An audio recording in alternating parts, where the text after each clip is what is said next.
New at 6, piles of drugs, thousands of dollars in cash, and a pair of socks. They're at the center of a case headed to federal court. Fox 23's John DeCibas is live at the federal courthouse in downtown Tulsa, breaking down this case. John.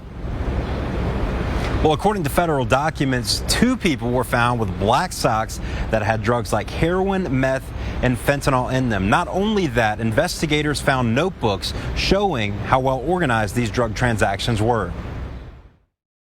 It started with police surveillance that led to the arrest of Alejandro Jacobo in Tulsa, according to federal court documents. Well, it's kind of uncomfortable. According to a federal affidavit, police were monitoring this apartment, known to be associated with a DTO, otherwise known as a drug trafficking organization. The affidavit goes on to say a Uriel Xantarain left the apartment and did a drug transaction. It says he was then pulled over, and an officer watched him pull a black sock from his pocket and attempt to conceal it. The affidavit says in the sock was 91 grams of suspected meth, 75 grams of suspected powder fentanyl, and 39 grams of suspected fentanyl pills. Shortly after, the document says Jacobo showed up at the same apartment and then left. When Jacobo left, the affidavit says they found him with some black socks that had more fentanyl and more heroin packages.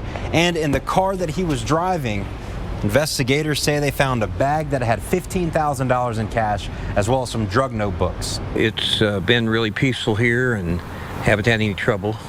The affidavit says police were then led to an apartment complex near where Rick Ray has lived nearly his entire life. Off and on since grade school. Court records say a warrant was served on this apartment. $8,038 more were found, as well as more notebooks. In total, the affidavit says more than 132 total grams of fentanyl, 31 grams of heroin, and 91 grams of meth was seized. Ray is glad for the good police work. I'm glad there's been some good things going on that's helped out this area, and I'm happy to hear that.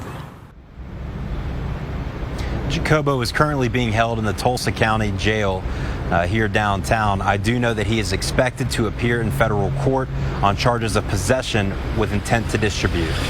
Covering news that matters, John DeCibas, Fox 23 News.